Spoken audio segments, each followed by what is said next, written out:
one day I just decided after I moved to Louisville, I was like, I kind of want to dabble in this real estate thing. I don't think going to school to be a doctor of physical therapy and paying $20,000 a semester and coming out and making $80,000, $90,000 a year salary is really what I want to do. And then maybe eventually build a business. I was like, I have a business now. I can build true legacy wealth with this by holding rental properties. This is what I want. You were on the podcast. What has that been? 6-8 months ago? Maybe easily longer. Yeah. And I know a lot has happened since then. Your portfolio's growing, your deal flow's growing, you've changed your lead strategies. You guys just freaking blowing up. And I love that. And by the way, excited about dinner tomorrow. Oh, yeah. Rich and Craig invited me to dinner tomorrow night. And of course, I can't say no to that. Right. So we're going to have a good time. Yeah. But let's delve in. How's business and life for you guys right now? Great. Good. Great. Yeah. We're really on track. We had a nice lofty goal for this year, and we check those numbers probably 2 or 3 times a week, right? And we're right where we want to be. So, and it was a stretch goal, Yeah. no two ways about it. Like anything else, you just got to keep working on it, keep your eye on that ball. But we've been doing that, and we're like, this is actually, we're on track. Yeah. So it's That's good. exciting. Yeah, it's good. We're pushing for that 7-figure mark for the first time in company history. So, Heck yeah. Yeah, really pushing for that.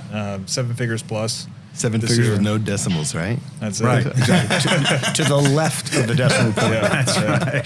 That's right. That's cool. Yeah. That makes me so happy. Something I think, by the way, I just have to let you guys know this.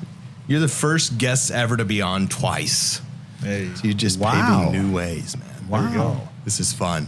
So I'm excited you're back. But tell me a little bit, Craig, you mentioned the 7 figures. How is that happening? What has shifted? Because you've been successful wholesaling now for quite a few years. So what has shifted to kind of get you out of that plateau? What's going on? Honestly, opening up our strategies has been a big thing. So in the past, we would, for example, wholesale properties that maybe needed $10,000 or $15,000 worth of work or even less before they hit the market. And we were wholesale only, right? So if there was a $5,000 margin on a wholesale, but a $40,000 or $50,000 margin on a wholesale, we wouldn't do the wholesale. Because we were just scared to close on properties. It just wasn't something that we've done in the past and didn't want to open ourselves up to that risk. And now this year we're really focused on doing those lighter rehabs and just getting them on the market and maximizing our profit potential. Because when you take it to end consumer, you're taking all that equity for yourself. Yeah. So not opening ourselves up to too much risk. We're buying the properties at a really steep discount and confident going into it. But we're maximizing our profits on that side of things. Has that been a huge headache doing those light rehabs, or what's that like for you guys? It's really not a huge headache. Obviously, there's more risk involved, so you got to be really careful with your underwriting. But we have a really good private money lender, personal friend of mine, and also a fantastic contractor who also lists our properties. So really, it doesn't take my attention away from finding deals and marketing, which is where my time and attention goes. Yeah. And we're able to maximize the profits on those deals. Yeah, having him as also the listing agent, he wants it on the market faster than we do, and he is absolutely an investor-friendly GC as well. Yeah. Right? So, our numbers line up. If we say it's $10,000 for a kitchen, well, that's where we're going to come in, right? I don't have to worry about all of a sudden it becoming a $19,000 kitchen because That's the difference right there. Right, exactly. I mean, it's all come together, and it really has made a difference to where we'll put a camera inside just to keep an eye on things and whatnot, but they move. So, Where did you find this guy? That's what everybody's wondering. well, as I'll take credit for that one. as David Green from Bigger Pockets once said, I would rather loan you my toothbrush than my GC. So Craig found him, and we're not telling you who he is. I don't blame you. I don't blame you. That's true. So did you do the old fashioned like go to Lowe's, Home Depot, wait out like that type of thing, No, or was Craig, it a connection? Craig found him, so tell that story. No, so I just found him organically through relationships that I've had. So building up a network has been really important. There was that time where I'd be going to Home Depot, Lowe's, or whatever it is, and taking time away from what I really need to be doing. My strong suit is talking to sellers and getting deals under contract. I'm mostly a sales guy, and that's where the most money's made. And I think that's an important thing to know, that as you're talking to sellers, like that is, any moment you're not doing that is costing you and the company a ton of money. All day. Yes. Yeah. So I know, Rich, you're a metrics guy. You're a guy who looks at the numbers and risk reward and all of those things.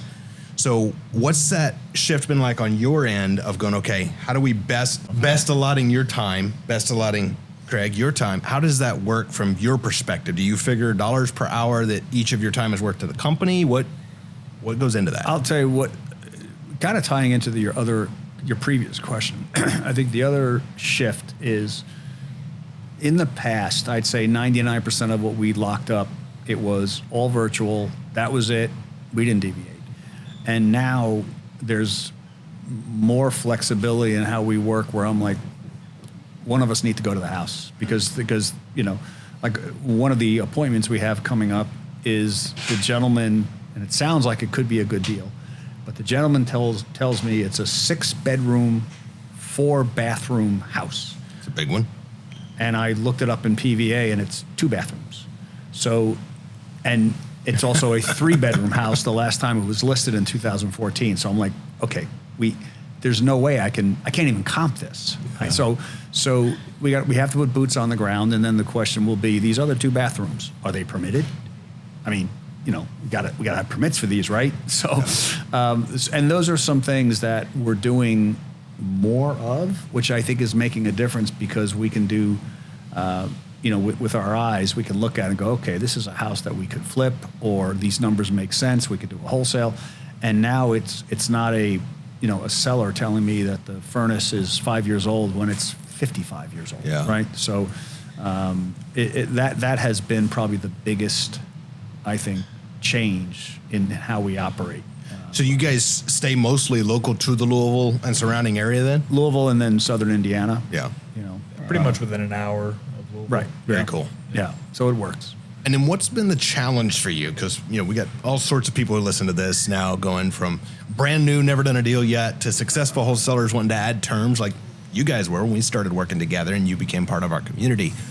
So what is the difficulties you face now adding terms to the business, Craig? Yeah, I mean, I think it takes a lot of time to shift. When I first met you and before I did my first terms deal, I had done literally hundreds of wholesales at that point. So my mind was just geared in that mindset, Yeah. And so just opening that up has definitely been a challenge. We've had a lot of success with it though, I think the biggest thing with terms deals is that you can take deals that you couldn't normally wholesale, couldn't normally flip, and you can turn them into cash flowing rental properties that'll build your wealth over time and obviously add cash flow to your life and everything like that. Just the challenge has been, just figuring out how to pitch that stuff, and just getting it out there in front of sellers and figuring out little different ways. Because obviously, with more complexity, because obviously the terms deals are more complex, are going to come more objections. Right. So you have to learn how to work through those and, try to get the seller to sign. Yeah, that's cool. But it's definitely another tool in the toolbox, right? Where everything before was, if it's not wholesale, we don't want it. Yeah. And we were literally throwing business away. What's your terms portfolio look like now? Can I speak on that? Go ahead. Yeah. So we've got 9 rental properties right now. We just bought a 10th that we might either flip or keep. But actually, it's beautifully split up. So we have 3 burrs that we purchased before we met you. We have 3 terms deals, owner financing, that are 0 down, 0 interest. We have 3 subject to deals. I'll tell you, my favorite is definitely the owner financing deals. Those are awesome because 0 down, 0 interest. And actually, the first one that we got was completely by accident. It was actually a wholesale deal gone bad, to where I was going to pay $90,000 cash for this property, put it under contract before I saw it, and I went and I looked at it. I was like, listen, I can't pay a dime more than 60 for this cash. He's like, I ain't taking less than 90. I said, I literally just threw words together, and I was like, hey, if I give you $90,000 but in payments over the next 20 years, is that something that you're open to? And she was like, yeah. So that was my first ever terms deal. That's amazing. Yeah. It's great. And now our payment on that is $375 a month, and it rents for $1,250 or $1,300 right now. Killer deal. So that math, does that work? Yeah. I think so. Yeah, that's black ink, not red ink. That's good. That's good ink. Good. That's good ink. And I think it's an important point. Somebody hearing this going, all right, maybe they're doing deals, and sometimes you see those deals where there's maybe no monthly cash flow, and you're going, should I do it or not? And we always talk about the 3 paydays. So what's the metrics or the numbers that you guys look for to say, is this worth doing as a terms deal? Because about $900 a month net positive cash flow. That's a no-brainer deal. But what do you look at as far as down payment, monthly payment, back end? What's your differentiator? Yeah, I mean, I'd say I do most of the underwriting in our office. You know, whenever a deal comes through, if my dad's got it, he'll bring it to me. I'll look at it, and main thing I'm focused on is cash flow. I think that's the main thing that keeps us safe in the long run. I'm a very conservative guy fiscally, so I want to make sure that whatever deal we're getting into, we're very confident in. So cash flow is the biggest thing. Like, really what I want to see is that principal and interest payment is about 70% of what I conservatively think the house will rent for. Did I say 70? I meant 60% of conservatively what I think the house will rent for. And that's what keeps our investment safe. I really don't mind overpaying for a terms deal, which again brings in how much more powerful it is than cash deals. Yeah. It's because we're willing to pay more as long as it'll cash flow. Of course, we want a little bit of equity on the back end. That's really important. But ideally, we're buying these things with zero down. And if we are going to put money down, the rule you taught me is if you're going to write a check, you better make sure you're getting a bigger check later. Yeah. That's where the lease options come in. So father-son duo, Craig, I know you started first, and then Rich coming in later. What's that been like for you, and what drives you in this business? That's a pretty good question. So again, it was a total surprise. It was during COVID that he came into my office in 2020 and said, I need your help. Right? So coming out of the automobile industry, where I saw a lot of that dynamic in father-son, father-daughter in car dealerships, not work, right? I said, okay, well, we've got a few ground rules here. And they were very simple. You know, it's about business, and it's business first, and we'll worry about, father-son later, right? If I'm not cutting it, I need to know. Yeah. Right? So he, we both agreed to that, and it's been a phenomenal ride to be literally shoulder to shoulder with him. And that's cool. Growing this, yes, it's a legacy play as well, but to drive my 12 miles round trip every day versus what I used to do, driving 1,000 miles a week sometimes, it's just very gratifying, right, to be able to do it and be part of this growth. So it's good, it's really good, and it works because we lay that foundation at the beginning. Right. So it doesn't mean that we don't, do this sometimes. It happens, right? It's business, right? But we also complement each other often. Very well. Hey, I'm looking at it this way, and doesn't mean that he's going to listen to me because I'm looking at it differently. It's just you go back and perspective. It's back and forth, and that's helpful and needed. Two minds is better than one. Yeah, I think so. Powerful. I mean, like none of us is smarter than all of us. Let's at least flush this out, right? So what drives you in it, Craig? Why do you do this? In the father-son relationship? In the father-son relationship and in the real estate game, because you guys are smart. You can do any business. Yeah. Well, I guess I'll start with the real estate game. What drives me is that pretty early on, I burned all my ships, So I was in school to be a doctor of physical therapy, pre-accepted into a very competitive program. And one day I just decided after I moved to Louisville, I was like, I kind of want to dabble in this real estate thing. Picked up a lot of momentum before I graduated from my undergraduate degree. And I was like, this is what I want to do. At the end of the day, I want to have a business. And I don't think going to school to be a doctor of physical therapy and paying $20,000 a semester and coming out and making $80,000, $90,000 a year salary is really what I want to do. And then maybe eventually build a business. I was like, I have a business now. I can build true legacy wealth with this by holding rental properties. And this is what I want. I want full control of my time. I don't want somebody telling me what I can and can't do. So that's really what drove me, just burning all my ships, not doing the PT thing anymore, and just driving towards a goal of being a real estate entrepreneur. And here I am. And then the father-son relationship, I think it's awesome, especially building on the rental portfolio side of things. We're building freedom for the both of us, which is really, really cool. And we don't let it get in the way of our father-son relationship. At the end of the day, he's still dad, 100%. And I love That's it. cool. Yeah. Something I think is interesting is when it comes to what you just said, somebody out here doing college, and I know there's a movement for the younger generation. Some are going to college, and there's a movement of people who are like, what's the point, right? And I think what's so powerful is somebody's watching this and maybe has parents who are going like, dude, you can't drop out of college, or somebody who is really not sold on the college idea, but not sure what to do. that's borrowed validation, borrowed credibility. You're hearing from somebody who was in college, done the thing, and this is, wait a second, I want to be an entrepreneur, and having my first 7-figure year probably this year. It's so freaking powerful, and that inspiration that you are. So first off, thank you for being that to everyone who gets to see you. Yeah, thank you for recognizing it. Absolutely. But secondly, so you guys are built a business, incredibly successful. You inspire the community here. You were on the panel last week in the other room here, and you were on vacation. We missed you, but we'll do it again. So that's okay too. That's what this business does for us, right? So you're here. You're inspiring others. What's the next game for you guys? What's the next level? Definitely to expand the rentals. I mean, that's, every day we go in, and that's obviously one of the things that we want to do. Yeah. But I'll tell you, after, this year, and again, I have all the confidence that we're going to exceed that 7-figure target. But I think the next point, and we talked about it in our most recent meeting with you, I think it was on Monday, we really need to tap our network more, right?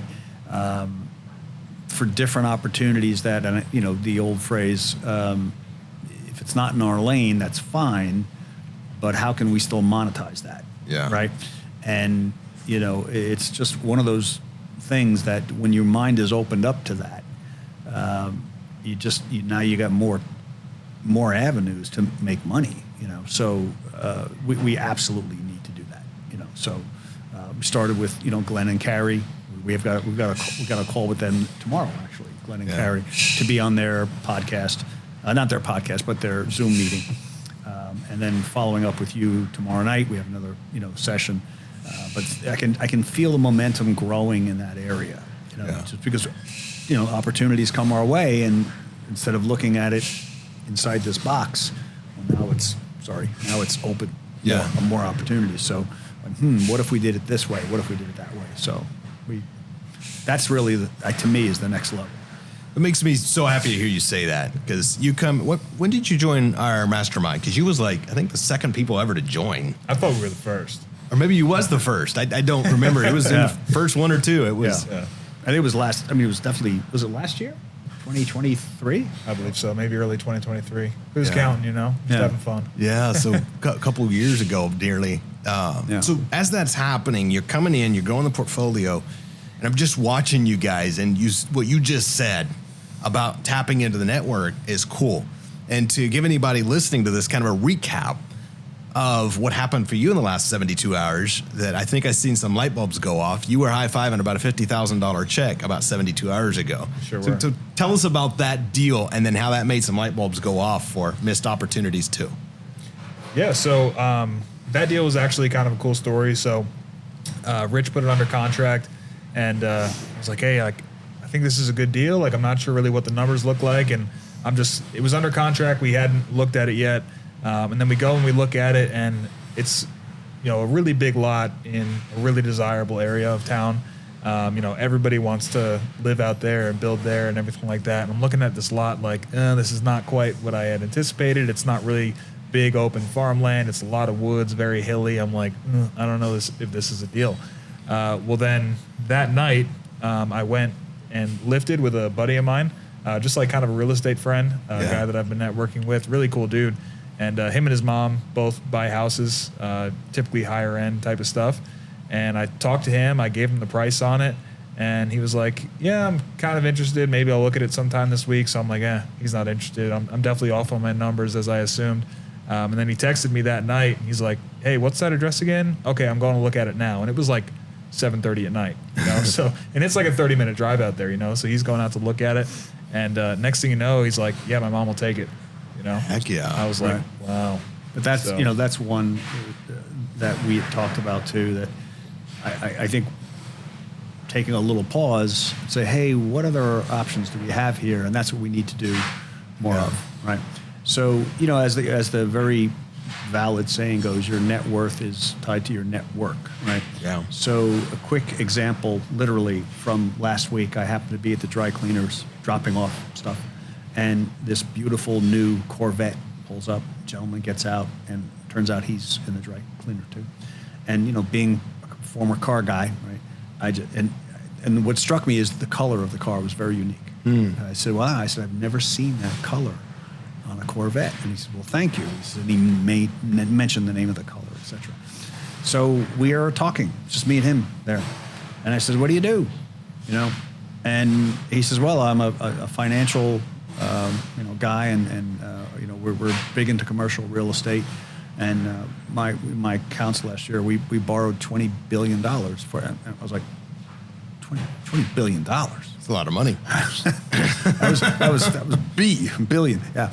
So fast forward, we exchanged numbers. Yeah. I said, "This is no coincidence." And I already texted him today saying, "When can we talk, either tomorrow or Friday?"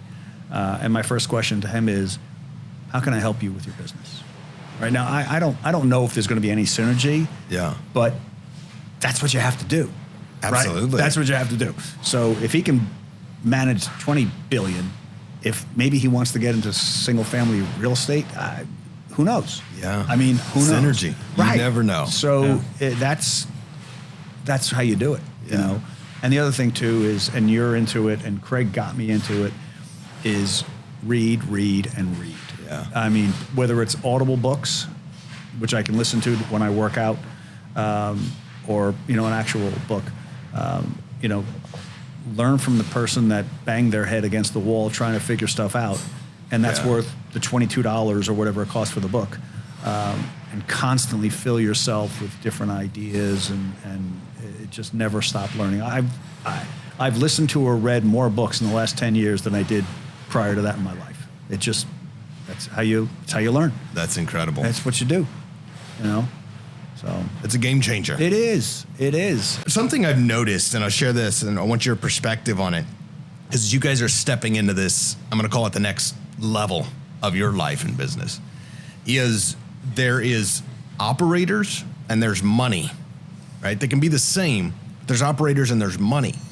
And money, you mentioned 20 billion, money, and the funds that I'm involved in are looking for people who know how to run businesses that they can trust and get incredible returns on. So they can put the money in play. Yeah. And then people who know how to run the business, like you guys, are looking for people who want to put a lot of money to work and get great returns. Thank you. That's much better, whatever magic you worked. So as that begins to fall and you connect more to the money find out more about your operation skills, and that connects made. I've noticed the money being an abundant and the actual shortage, because used to I was like, where's the money, right? Now I see the actual shortage is in quality operators. And it's so tough for me to explain that to someone who's maybe new to the business, who's going, where's the money, right? Because they've only seen, they're like, I can kill the operations, I just don't know where to get the money. Have you guys started seeing that shift a little bit in your world as you're stepping into this new level? Yeah, we're definitely working on that shift right now. That's part of the reason why we're going to have dinner tomorrow night. It's just to see like how we can open up our opportunities more and work with people who have money but don't necessarily want to, you know, deal with all the ins and outs that come with buying single family real estate. You know, maybe we can start working with them, partnering with them, something like that. I mean, we've dabbled in it with private money. I don't want to say dabbled, like we've utilized a lot of private money, 7 figures plus, but opening up some opportunities for maybe some more longer term relationships on that side of a thing, that side of things. I actually want to commend you for using the word dabble, because with where you're headed, borrowing 7 figures of private money is dabbling. Yeah. At your next level. Yeah. And I think that's so powerful, you know, from where we come from. It's context. It is 100% context. And I already noticed the shift in both of you guys that's putting yourself in that place where it's like, that is dabbling. Yeah. And I love that. I've always thought of myself as, I think it's important to always think of yourself as lower level. Like there's so many people above me who can teach me so much and I can learn so much from them. You know, it's always important to think of yourself as a small fish in a big pond and always continuously grow. Like my mindset has never changed from the beginning of this whole thing. Obviously I've built confidence and, you know, doing deals and everything like that, but I always consider myself a small fish. Yeah. You know, I think it's just one of the big keys to leveling up is realizing that, you know, there's a long way to go. And how has that been for you coming into the business, growing to where you are, but you're always, both of you, always so humble and asking great questions and learning, but also willing to share and teach anytime that it's needed. Like what's that balance for you? How do you do that? I don't know, man. It's just it's always worked. When you stay curious, you tend to learn a lot. So yeah, just always asking questions of people who I can learn something from anybody. You know what I mean? I never think of myself as like, someone who's wildly successful and can't learn anything from anybody. Yeah. So yeah, I just think it's worked for me up to this point, and I think I'll always stay like that. Always stay curious and always continuously learn from people who have come before me. I've said it in the weekly call. Like when I'm on the phone, I have a worksheet that has a lot of the key script points on it, and I do house condition, etc. But generally, once or twice a month, I'm finding another nugget to squeeze onto that page. So I find myself shrinking the font because it's getting a little busy. But those are gold, and they just flow because I don't have to search my brain for them. It's right there, So it's constantly, the old analogy of sharpening the sword. I'm always doing that because there's always another way to do it, right? It's just, so I may hear something from somebody, whether it's Carmen talking about how I have some easy questions to ask you. Not just questions, I have some easy questions to ask you. Simple to do, put it in there, all right? Most people give us 30 years. Some people need less time than that. How much time? What's the most amount of time you can give me? That's a Ron question. It should be Ahmed question, right? Yeah. So those are all gems that you just make part of your vernacular. And for me, it's got to be written down. But again, it works. Yeah. So it's not like you can't tell me anything else about how to handle a phone call because I've made thousands of them. Yeah. Well, no, you can tell me a new way to have a conversation, even though I've made thousands of them. So, and that collaboration is fun. I think it kind of runs in our bloodline because I'm not on those calls a lot, but my dad always is. And he's like, he lights up his day, like when he's collaborating with everybody, teaching everybody stuff, and he's learning things from them. I think it's really, part of our personality to just enjoy that. Yeah. And I find that with myself too, just whether I'm on a lunch with somebody who's brand new or I'm teaching one of my friends, like one of my friends, for example, literally like one of my best friends, he told me he wanted to get into the real estate game, wanted to build a rental portfolio. And he's in a great situation because, he works pretty much part-time, but makes a really solid salary, lives well below his means, really smart financially, just very conservative. And handy, too. Very handy. Right, right. And he, wanted to get into the business. So I was like, hey, do this, and that. And within, I think it's been like 4 or 5 months, he's already put 4 deals under contract, one of which is an owner finance deal. Heck yeah. And the other one is a deal probably worth $210,000. He picked up for $130,000. He's going to do a long-term loan on it. Yeah. So out of those 4 deals, he'll definitely be closing 2 of them. And, one of them's creative and they both cash flow phenomenally. He'll have a ton of equity in both of them. And yeah, I think it's going to take him, he was running his goals like 10 rentals to, cover all of his living expenses. 'Cause like I said, he lives below his means. But he's like, a fifth of the way to financial freedom.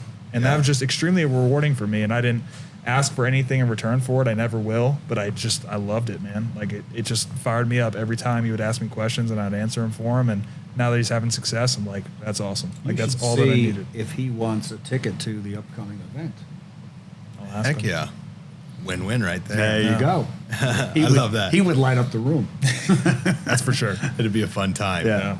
So you point out there, which by the way, you guys both massive hustlers. Like I have so much respect for you guys and what you do. Dialing and doing these deals, cold calling. Shoot, I don't have the patience. God bless you, man. Most of the time I don't either.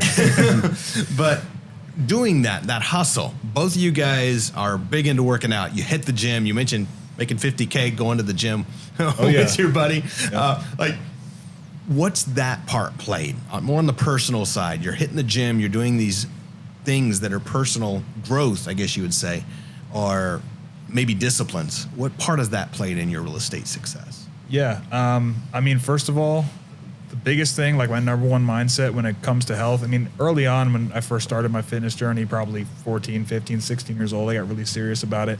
I was young. It was more about just like looking good and stuff like that.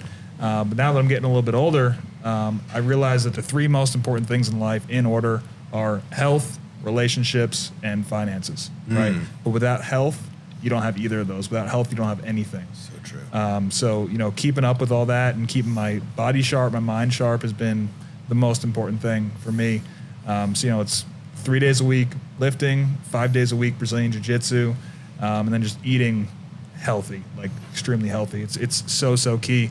And it just keeps my mind clear, keeps my drive going, keeps my energy up. And I'm sure, my dad would say the same exact thing. And, I can thank him for that because at a very early age, he just led as an example. And so did my mom. Yeah. They were really dialed into their nutrition and their training all the time, 24/7. Like even when he worked a 9-to-5 job and was doing his personal training on the back end at the end of the day, he'd be up at 5 o'clock in the morning lifting, So just always setting an example, and it's just another thing that kind of runs in the bloodline, but very key. That's awesome. And further to that question, right? So if you want the health in your life, these are the list of things you need to do, and it's not a long list, right? As the saying goes, it's simple, but it's not easy. You just got to do them. So now you apply that to the business. Well, if I want to put people under contract, I got to make phone calls and I got to make offers. Yeah. And if I don't have contracts, how many offers did I make and how many phone calls did I make? It's a very tight. It's math. Yeah, it really is. So, we're in it together, and those contracts aren't going to come by themselves. Yeah. So there is work. And we have a CRM, which I'm assuming most people do in some way, shape, or form. We keep great notes every time we have a conversation. I paste in, if I texted the people, what that message was and it's dated, because as everybody knows, the fortune's in the follow-up. Well, if you keep good notes and you tell the system to remind you in 90 days to call them, hey, I left you a voicemail in July. You may not remember, but you want to see what's going on with the house. And because what else am I going to do? Yeah. That's the job, right? So that's what you have to do. So it is a grind, but that's the gig. So you got to do it. Yeah. So. And with the health thing too, I think it makes a massive difference in how you present to anybody you're going to work with. It's might offend some people, but if you come in and let's say you're 200-300 pounds overweight, and you're looking to work with somebody, it's like, can I trust you to take care of me when you can't take care of yourself? That's a big one. And that's something that I think, whether you think of it in the forefront of your mind or not, it's powerful. Like let's say you're meeting with a seller and you obviously cannot take care of yourself. Can you take care of them? Is that what they're thinking? And I think a lot of people it is, whether it's conscious or subconscious. Yeah. It's something. Of course, when I was overweight, I never really thought about it, right? Just doing deals. And since having put the work in, you notice that. You start to realize, and I think you appreciate, or at least for me, having put in that effort, you start to respect and appreciate the effort I know you guys obviously put in to always keep yourself. Do you find it difficult to eat healthy, do the thing, hit the gym, or is it like it's just part of who you are now? It's just second lifestyle. nature. It's just lifestyle. It's just there's, and even before I did this, and I was traveling on the road, and literally, 4 or 5 nights a week being on the road. You know where to find the healthy food. You do. It's it. You just go, and if not, you go to Yelp and you find it. And so many people are like, well, I need to get something quick. Okay, I need to get something quick too, but I'm going to get the right stuff. Yeah. So we may drive an extra 5 miles, but that's what you got to do. And I think that carries back through to real estate. I always say you can make money or excuses, but you can't make both. Right. And with the eating healthy, and that's what, when I started this, I remember a few different people saying to me, isn't it hard to eat healthy because you travel all the time? I said, it's just a habit. Right. Just look at the menu, order the different thing. Is it always perfect? No. Right. And it's better. Right. Yeah. Skip the dessert, whatever it is. And I think that as we look at real estate investing, it's the same thing with wholesaling. You guys had this incredible habit that made you a lot of money, incredibly bad habit that's costing you a lot of money of wholesale everything, right? Yeah. And so then once you just say, no, I'm going to shift the habit. I'm going to add this to my script, and new revenue sources start pouring in. Yes. And then, same as our dinner tomorrow, I'm pumped now. I was already looking forward to it. Now I'm pumped. But as you start to see the money opening up to you, funds, that want to invest in your deals and the various things that happen, like, it's crazy. And you're like, wait a second, this world exists, and it's just a different habit. But over the next 5 years, things go well for you. You guys are stepping into new powers where I'm watching your portfolio grow. Like, where are you guys in 5 years? What's happening in your worlds? Yeah, I would say, our biggest goal is to build up our cash flow to where we can essentially retire. And when I say retire, just not have to work anymore, not have to go to the office. Will we ever stop doing that? Probably not. Of course. But also just building out a team. Right now it's a lot of me and my dad, hustle. And we love keeping the team lean and mean. But I think at a certain point, like, you got to start adding people and still focus on profitability. We'll always be lean and mean in the wholesale space. But, just building up a team so we don't have to do everything ourselves as far as getting deals. There's a lot of legwork there. That's powerful. What would you say is the piece of information, somebody watching this, they're either new or, maybe they've been doing a few deals, but they're really looking for some inspiration and some actionable advice. What would each of you say to that person? I will say one thing, and it's the magic you're looking for is in the work you're avoiding. That's a writer downer. Magic you're looking for is in the work you're avoiding. That is powerful. My favorite quote. I like that. I would say to anybody that's new, and you hear it pretty regularly on our calls, people that are just waiting to make the phone calls, right? Or nervous to make the phone calls. I just finished reading a book by Colonel Dan Rooney. He started this wonderful organization, but he talks about go before ready. Go before ready. Always be prepared, but go before ready. And you'll figure it out along the way. Yeah. But you're not going to get better until you swing and miss a whole bunch. And as we always semi-joke during the calls, no one's ever reached through the phone and grabbed you by the ears and said that you were annoying. Yeah. They're not going to hurt you. So just make the calls and just get better at it. And then keep track of those calls. I don't care if you use a Google spreadsheet. If you don't have it doesn't matter. But I called Mr. or Mrs. Jones on such and such a day, and just have a rhythm to your follow up. Because guess what? It may take one call, it may take 10. Yeah. Just you gotta keep doing it. Yeah. So powerful. Yeah. I think you need to be mildly obsessed too with the outcome. In what way? Like I told you, I sunk my ships. There was literally nothing else on my mind at a certain point. Like, once I got the real estate bug, it was like, this is what I'm doing. Yeah. And it's going to work, or I'm going to make it work no matter what. And again, it goes back to the quote I just said, the magic you're looking for is in the work you're avoiding. If you're obsessed with the outcome and you want to go make a $10,000 wholesale deal, or you want to buy your first rental off market, you want to do your first terms deal, whatever it is, you really just got to go after it and don't avoid that important work. Like, if you're making cold calls, you got to make the cold calls, but if you're making cold calls and you've only called 100 people in the last week, that's not enough. You can't just stop there and say this doesn't work. You got to be obsessive. If somebody's there watching you do it, you might sound a little bit crazy, like running through the same script all the time. Like my buddy, like his girlfriend would be there watching. He's like, what are you doing? And he's like, Craig said this would work, so I'm doing it.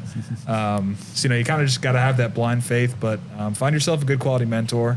I'd say that's big. This way, you go to YouTube University and it'll pull you in a million different directions. Find somebody who's come before you who can give you a clear outline to what needs to be done and show you that works because they've proven it time and time again with their business. That's good advice. Yeah.